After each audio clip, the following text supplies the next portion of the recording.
Ontario reporting 401 new cases of COVID-19 on Friday, the highest one-day increase since June the 7th. Now, we did see a bit of a jump earlier in the summer, but it appears we're in the midst of a second wave of the virus. Raywat Deonandan is an epidemiologist and science communicator at the University of Ottawa. He joins us to discuss where we're at here in Ontario. Good morning, Raywat. Good morning. How are you? Not too bad. How about yourself? I'm doing okay. We've had a few conversations about this. I'm sure you've heard about it, but It appears that many, including our own medical officer of health, Dr. Vera Etches, think that we are in the second wave of this virus. It's here.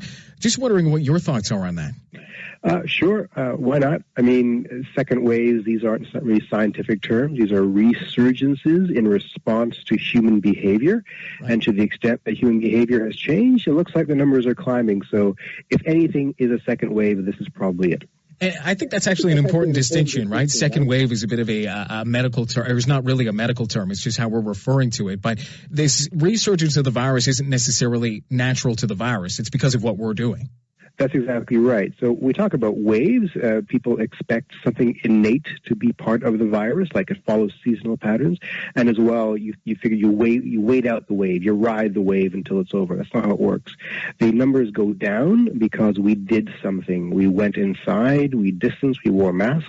The numbers are going up again because we're out again and we're not following the protocols as closely as we could or should. And they will continue to go up until we do something else. So, yeah, the wave and resurgence nomenclature may seem like, mindless semantics to some people, but it matters because it reflects what's actually happening. Oh, if you want semantics, I'm your guy, Raywat.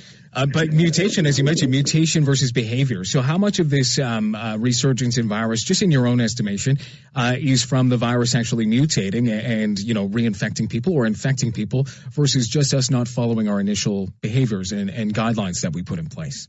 I think anything to do with mutation is so immeasurably small right now, especially where we live, that it's not even worth talking about. So this is pretty much 100% driven by human behavior.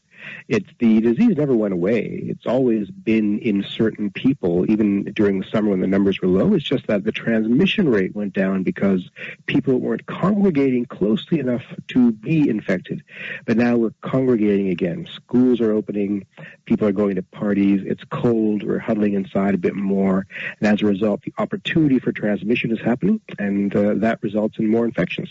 So, yeah, it's gated 100% by human behavior. And I don't mean to blame people necessarily for that. A lot of that is human behavior in response to environmental changes like the weather. Absolutely. And, returning to university, social life and things like that. One thing that I thought was interesting this week was a professor at Carleton had said, we need to change the message when it comes to getting the message out to young people that these COVID-19 parties are dangerous, that they have ramifications outside of your small group, that we shouldn't be doing them. I guess, do you think the message needs to be altered at all, or do you think it just needs to be driven home with higher, fines or punishments, or how do you think we need to be handling this? Because, we are seeing spikes in cases among this particular age group. All of the above. And I'm wary about blaming young people too much. A lot of them live in group housing, for example. They can't socially distance. Right. And, and if you're sick, what do? You go home to your parents and infect your parents. So there isn't a lot of options for many of them, but a fraction are being irresponsible. For that fraction, of course, they need to receive the full thrust of our scorn. But for the ones who aren't being irresponsible and are just in a bad situation, they need to be helped. So what do? We have to deploy a wider diversity of tools, both messaging tools and support tools. If young people cannot better distance, what can we do to assist them in that process? And do they have the right information to be able to make proper choices? And it's not just young people. I mean, they're middle-aged people making bad choices because they haven't been well informed. So we have a lot more work to do. Yeah, absolutely. And just to note for listeners, the majority of the new cases have been in people under 40. So it's not necessarily, 20-year-old university students in all cases. It's many people under the age of 40.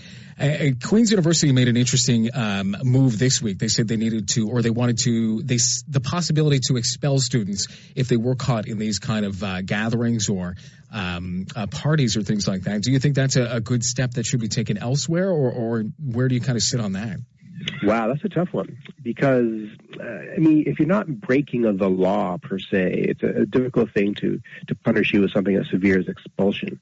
Expulsion is usually reserved for, a fraudulent behavior or criminal behavior, like a murder or a rape or something horrible. This isn't quite at that level. But it's not my role to advise universities on the appropriate punitive aspect to take. However, dangling that knife above them, we'll see if it has an effect. If it has an effect, I think many universities may follow suit. Yeah, no, it would seem that way. It did kind of come across as more of just a this could happen type thing this week, but the vice principal at Queen's University saying that. Also, just wanted to ask you about the way that the province has responded this week, some new guidelines for just general social gatherings here in Ottawa, Peel, Toronto. Those are the COVID-19 hotspots that the province has deemed where action is needed. Did this go far enough, in your opinion? It's a good start, and you have to start somewhere, and there's a political aspect to this as well. What will people tolerate in terms of new restrictions? You probably should do more earlier before the cases get bad. Like someone had tweeted, if you think you should be doing this 2 weeks from now, do it now. 2 weeks from now, you probably should have a wider province-wide restriction. But the regional approach is good right now, though. Let's say you're in Toronto and you can't go to that party, but there's one happening in Hamilton. Nothing prevents you from driving to Hamilton and coming back and having infected everybody in Hamilton. So it's not a perfect solution. It's a start, and I anticipate we'll have more restrictions coming soon. And are we acting fast enough in that regard? Are we waiting for the cases to show up and then we're reacting, where perhaps there's some room to kind of back up a little bit and make some, I guess, decisions before it gets to, 400 cases per day? Or is it just kind of, this is armchair quarterbacking a little bit? The point you make is so important right now. I'm actually writing an article on that very thing as we speak. We monitor the new cases per day, but we shouldn't. We should monitor the reproduction number, because that tells us what the new cases will look like a week from now. So the 400 cases per day, that's not surprising to us, because reproduction number has been above 1.2 for a number of days or weeks now. So if we monitor that metric, we know we should act earlier than we are right now. So yeah, do it now, act earlier. And that infection rate you mentioned at 1.2 at the moment with our current caseload, do you have a comparison of what it was back in, say, March and April, when we were kind of going crazy a little bit? It's about similar back then. Wow. Wow. And that's a huge number. Anything above 1 is exponential growth. And I was just going to say, maybe you could explain for listeners what that actually means, what exponential growth means like that. So it's like putting money in the bank with a compound interest account. The magic of compound interest. You put $10 in, and suddenly 10 years from now you're worth thousands of dollars. That's how exponential growth works. So same thing with infection rates. You tell 2 friends, they tell 2 friends, and so forth. And reproduction number is the average number of people that a single infected case will infect before they get resolved. If that number is 1, then we have a steady state. If it's below 1, the epidemic is petering out. If it's above 1, it's exponential growth. If it's very much above 1, it's exploding. Even a little bit above 1, like 1.1, that's extraordinary. That'll get you into trouble pretty fast. So we're at nationally, like I think 1.3 or something. Ontario and Quebec are doing very poorly. Quebec is like 1.4, I think, depending on how you do the numbers. So we're in a crisis stage right now. And how do you foresee that kind of continuing forward? Is this going to get, just based on the data that we have available right now, is this just going to continue, or do you see any, I guess, blue skies at the end of the tunnel? I am an optimist. I have faith in people to behave appropriately. I think we'll get this under control. But looking at Europe, we see places like Spain and France who did not get it under control. So their second wave is looking pretty rough. Now, some people are going to say that there is definitely an increase in cases, but it's not reflected as an increase in hospitalizations or in death. And that's true. But give it a couple of weeks. So France, it took 3 to 5 weeks for the increase in cases to move into the older demographic, and that eventually became an increase in hospitalizations. So, the death rate has come down because we know better how to treat people. We have better tools, we have better wisdom.